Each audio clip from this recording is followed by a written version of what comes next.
Jika belum waktunya. Weekend kali ini, Tamara dan Ray akan melakukan trip singkat ke Solo, hanya untuk wisata kuliner. Mereka sudah mencari tahu dan mencatat target makanan yang akan mereka coba. Jika Tamara ingin mencoba selat Solo, maka berbeda dengan Ray yang ingin memakan tengkleng, hidangan yang berbahan dasar jeroan kambing. Mereka melewati jalan tol Semarang Solo, lalu berhenti sejenak di rest area. Ray berhenti di sini dan mengisi bahan bakar. Sementara Tamara ke toilet. Selesai Tamara dari toilet, ia melihat Ray masih mengantri mengisi bahan bakarnya. Akhirnya Tamara memutuskan untuk duduk di kursi yang disediakan. Lalu ia melihat seorang anak kecil perempuan yang sangat cantik. Anak itu terlihat sangat sedih dan seperti biasanya, tentunya anak tersebut bukanlah manusia. Tamara menggerakkan tangannya agar anak itu duduk di sampingnya. Dan ya, anak itu mendatanginya, lalu duduk di sebelahnya, masih sambil menangis. "Kamu kenapa sayang?" tanya Tamara lembut. "Mama papaku hilang." Anak itu menangis. "Hilang di mana?" "Tadi di sini," tanya Tamara. Anak itu menggeleng. "Aku tadi naik mobil sama mama papa. Terus tahu-tahu aku udah di sini." "Nama kamu siapa sayang?" tanya Tamara lembut berusaha menenangkan anak itu. "Emily," jawabnya.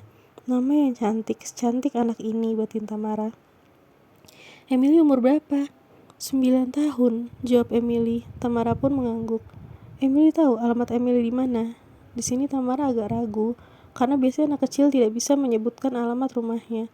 Apakah Emily bisa menunjukkan di mana rumahnya? Mungkin Tamara bisa menemukan orang tuanya. Namun di luar dugaan, Emily bisa menyebutkan alamat rumahnya. Tamara pun mencatatnya dengan cepat di ponselnya. "Emily mau tante antar pulang ke rumah?" tanya Tamara. Emily menatapnya ragu dengan mata berkaca-kaca, lalu ia mengangguk. Tamara menggandeng Emily agar ikut ke mobilnya. Ray menatap Tamara penuh curiga, karena ia menyadari tangan Tamara yang sedang menggandeng seseorang, atau sesehantu lebih tepatnya, batin Ray. "Sayang, kita ke alamat ini dulu ya." "Sebentar aja," pinta Tamara memohon dengan manja pada Ray, sambil ditunjukkannya alamat yang dicatatnya tadi. Ray pun memberengut, tidak rela karena acara mereka terganggu. Namun akhirnya ia luluh juga ketika tatapan memohon Tamara yang tak henti lepas dari pandangannya. Akhirnya sampailah mereka di sebuah rumah. Tamara terlihat menekan bel yang terletak di samping pagar rumah itu. Tak lama keluarlah seorang ibu muda. "Ya, dengan siapa mbak?" tanya ibu itu. "Perkenalkan, saya Tamara dan ini Ray. Kalau boleh saya ingin ngobrol sebentar dengan ibu. Apa ibu adalah ibunya Emily?" tanya Tamara. Ibu itu terlihat terperanjat ketika nama Emily disebut. Tamara memandang sosok Emily yang berdiri di sampingnya masih menggandeng tangannya dan masih menangis pelan menatap ibunya. Ia berusaha meraih tangan ibunya namun tidak bisa. Emily pun menangis lagi. Akhirnya ibu itu mempersilakan Tamara dan Ray masuk. Ia juga memanggil suaminya yang kebetulan juga sedang ada di rumah saat itu. Mungkin karena kebetulan adalah hari Sabtu. "Sebentar saya buatkan minum ya mbak," ujar ibu itu ramah lalu meninggalkan Tamara, Ray, dan suaminya di ruang tamu. Sementara ia ke dapur. "Saya akan mewakili Tamara karena dia pasti kesulitan menjelaskan semuanya," ucap Ray. Tamara terkejut. Ia memang sedang bingung memulai dari mana. Tamara ini mempunyai kemampuan berkomunikasi dengan yang sudah tiada. "Saya rasa tadi Tamara bertemu Emily. Mungkin ada yang ingin Emily sampaikan," ucap Ray. Tamara nyaris tak percaya karena saat ini Ray begitu mendukungnya, tidak seperti biasanya. Biasanya Ray akan marah jika Tamara berusaha membantu makhluk yang ditemuinya. "Saya bertemu Emily di rest area," ujar Tamara lirih, takut tidak dipercayai oleh kedua orang tua anak itu. Ibu Emily yang baru saja datang dari dapur dengan membawakan 4 cangkir teh, langsung duduk bergabung dengan mereka dan tidak menutupi keterkejutannya. Sementara ayah Emily langsung menangis dan menutup wajahnya. "Emilyku," isaknya. "Ya mbak, jadi saat itu kami mengalami kecelakaan di dekat rest area. Namun kami selamat, sementara Emily tidak," ujar ibu Emily. Tamara memeluk Emily. Ia tidak ragu lagi untuk bersikap apa adanya, tanpa berpikir orang-orang ini akan menganggapnya aneh karena memeluk sesuatu yang tidak terlihat. Dipandangi Emily yang menangis dalam pelukannya sambil menatap kedua orang tuanya. Bagaimana menjelaskan kematian pada seorang anak, ditambah yang harus dijelaskan adalah kematiannya sendiri. Tamara semakin bingung dibuatnya. "Emily sayang, Tuhan ternyata sangat sayang denganmu. Ia menjemputmu pulang lebih dulu," jelas Tamara dengan lembut. Emily mengangguk dalam isak tangisnya. Tamara tak mampu tak ikut menangis. Ia merasakan semua kesedihan dalam ruangan ini, baik kesedihan Emily maupun kesedihan kedua orang tuanya. "Sayang, Mama sangat menyayangimu nak," isak ibu dari Emily begitu pilu. Begitu juga ayahnya. Sayang, percayalah, kamu adalah anak baik. Makanya Tuhan sangat sayang kamu dan ingin kamu kembali untuk beristirahat di pangkuannya. Maka pulanglah sayang menuju Tuhan, kami bukan lagi rumahmu. Kamu terlalu baik untuk kami, ujar ayahnya. Emily menggenggam lengan Amara dengan kencang. Jelas bahwa ia tak ingin pergi. Emily, dengar. Setiap manusia mempunyai tugas di dunia ini. Namun tugasmu telah selesai. Kamu telah membuktikan bahwa kamu adalah anak yang baik. Dan lihatlah betapa Tuhan menyayangimu. Ujar Tamara lembut masih berusaha memberi pengertian. Kenapa Mama dan Papa tidak bisa ikut denganku? Apa Tuhan tidak sayang dengan mereka? Isak Emily menyuarakan ketidakadilan yang ia rasakan. Air mata Tamara semakin deras mengalir, namun tentunya tak satu pun orang di ruangan ini yang paham apa yang tengah terjadi. Tante kasih tahu aku, gimana caranya bawa Mama Papa ikut aku? Tanya Emily begitu menyesakkan dada Tamara. Ia melepaskan tangan Emily yang masih menggenggam lengannya dan memilih menangis di pelukan Ray. Emily, tidak ada yang bisa mengajak seseorang untuk ikut kamu menghadap Tuhan, karena hanya Tuhan yang bisa memilih orang baik untuk berpulang ke rumahnya, ujar Tamara. Orang tua Emily mulai bisa menebak apa yang dikatakan anaknya barusan. Apa Mama dan Papa bukan orang baik? Tanya Emily. Bukan begitu sayang. Mama dan Papa kamu tentu juga orang baik. Namun mungkin memang belum waktunya untuk mereka. Tuhan punya jadwal untuk memanggil orang satu-satu. Tanya Emily lagi. Tamara pun mengangguk.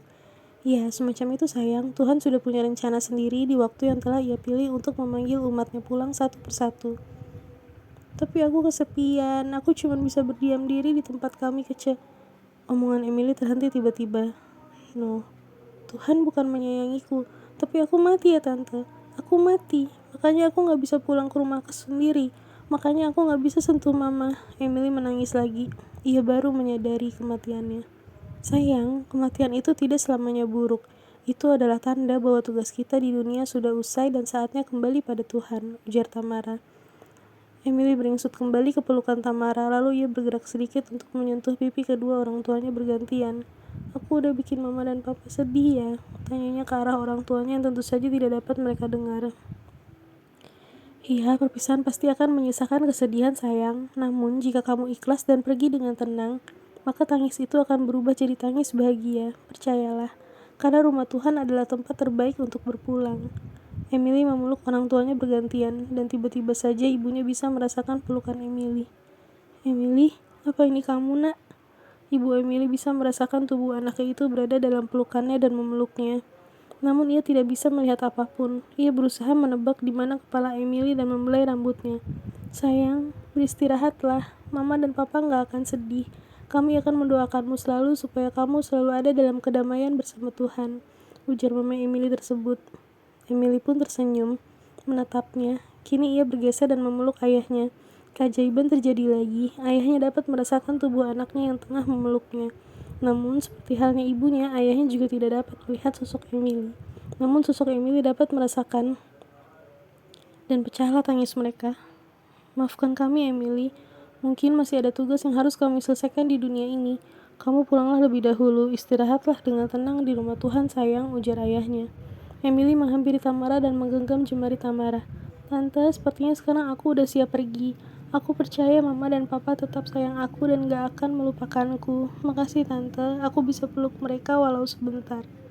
Bukan Tante yang buat kamu bisa memeluk mereka, tapi keikhlasan kamu untuk meninggalkan dunia yang bisa bikin kamu berpamitan sama mereka. Sekarang pergilah dengan tenang ya Emily, ujar Tamara. Emily pun mengangguk dengan senyum manisnya, lalu ia berselimutkan cahaya yang amat terang dan menghilang dari pandangan Tamara.